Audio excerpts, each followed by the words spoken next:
have an appointment with a new therapist, or like a intake interview type thing, like a 15 to 20 minute conversation to make sure that we would be a good fit. I also have another therapist that I reached out to and provided my insurance information to, and I'm waiting for her to get back to me. The person that I am seeing today is non-binary. They are freshly graduated and they have a strong focus in trauma and human rights and parts work and everything like that, things that like I'm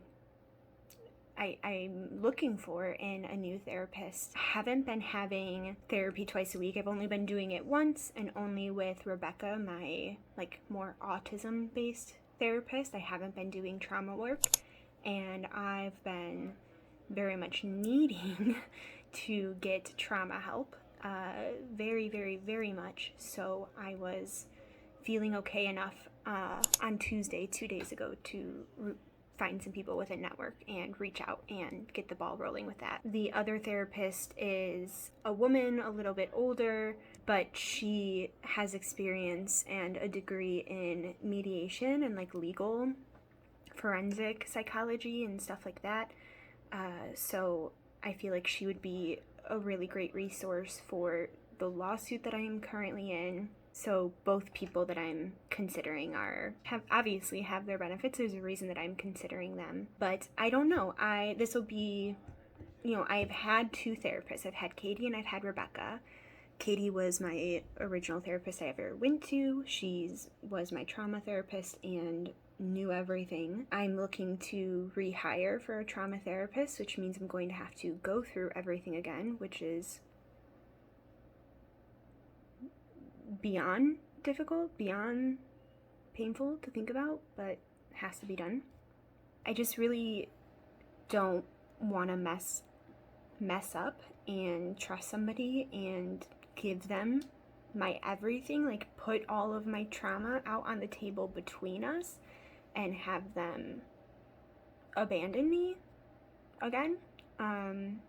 It was a really, really bad experience with Katie. And honestly, that experience is still going. When I reached out to her 6 weeks ago asking to end our relationship, I had asked for my file of everything so that way I could have it for the lawsuit, and any therapist that I go to, they can see my file and see what work Katie and I did for 2 years. And I emailed her again 2 days ago, reaching out a second time after 7 weeks and saying like, hey, can you get me this?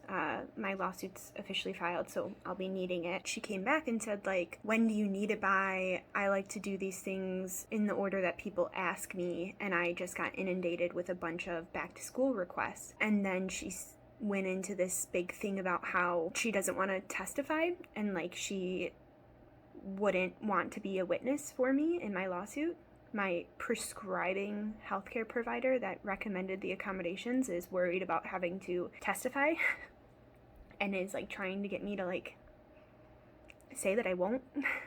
It's too fresh to talk about that.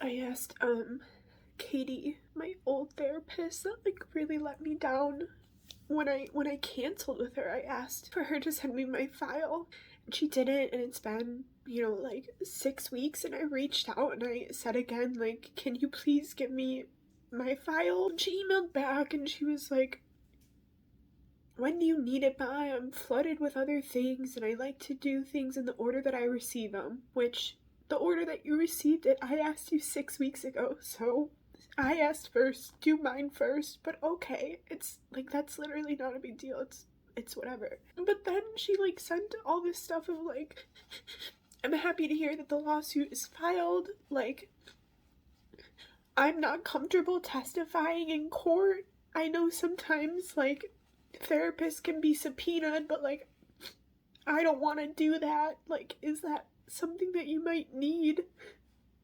Like, my own mental health isn't good, and like I don't want to do that. And like, yeah, I get it. Like, I get it. Like, I don't want to do this stuff either. But you were my therapist during the entire thing. Like, you were my first therapist ever. Like, you're the one that knows about all my trauma. The thought that, like, she wouldn't testify for me, like, I've really thought this whole time.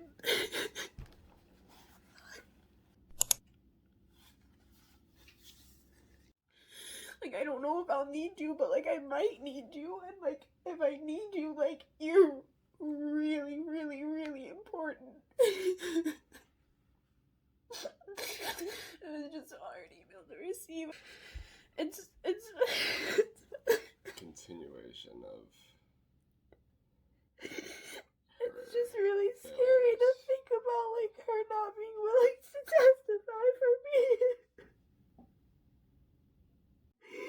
Like, I relied on her so much, and I told her so much while everything was going on, like, your paperwork's really important, like, please put things in the paperwork, like, you're gonna be the one that's gonna be, like...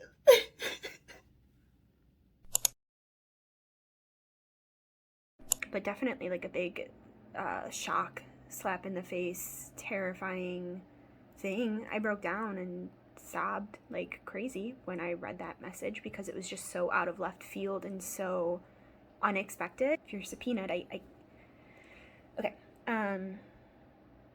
And I understand mental health, like, absolutely, I completely get it, but also you're the prescribing doctor for my accommodations, and there's, like, no going around that. If it needs to be discussed, it needs to be discussed. I tried to comfort her by saying, like, there'll probably be accommodations that we can do, like you writing in your view instead of orally saying it or, like, sending in a video or anything. And even to that, she was like, well, it's going to be really expensive. It's like over $200 an hour, even if I'm just writing things. But yeah, I'm meeting a new person in about 45 minutes. Fingers crossed that, like, there's a good vibe and that this isn't just the start of, like, a really terrible experience of searching for somebody to help me with my cPTSD, because that bitch be raging.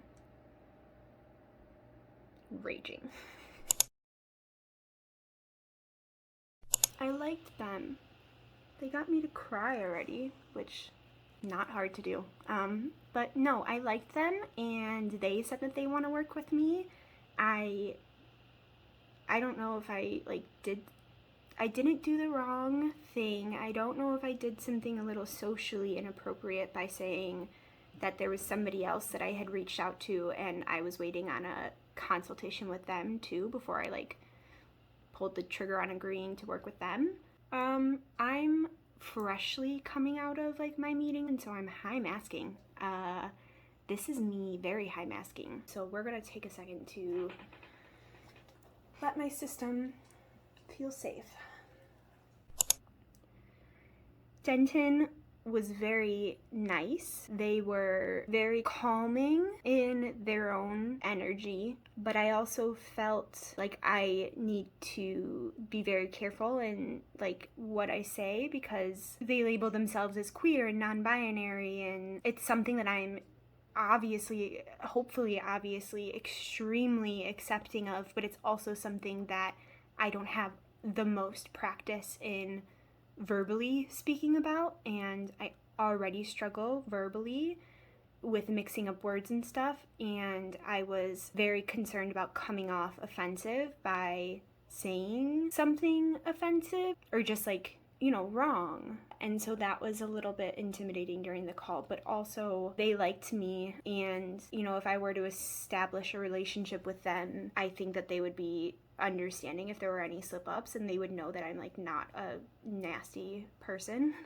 and they could maybe even help me feel more comfortable speaking about these things and not worrying about my phrasing, having it come more naturally. I'm just sitting here running it through my head and thinking if I did a good job or not. Like, I know I did a good job because they said that they want to work with me and they hope that they can work with me, which, like, the perfectionist in me is like, we won. We tricked them. We we did everything right to make this person like me and to desire me as a client. That's really cool. That's like this underlying feeling that I'm having, but I'm also like, I'm squashing that down because that's really just like self-centered and not a right feeling to have. I can have that feeling. You can have that feeling. They liked you. It's just that, like, 2 years ago I would have said, of course they like me. Like, I can get anybody to like me. I'm asking. Like, I form myself to get a person to like me. Of course they like me. And so I would have shrugged it off. And so I am shrugging it off because I still kind of hold on to that mindset. But also, I've been so bad at masking. I feel complete skill regression with it. And I should be happy that I kept the mask up. I don't know. I don't know what I'm saying. I don't know what I'm feeling. I haven't eaten yet. I should go eat.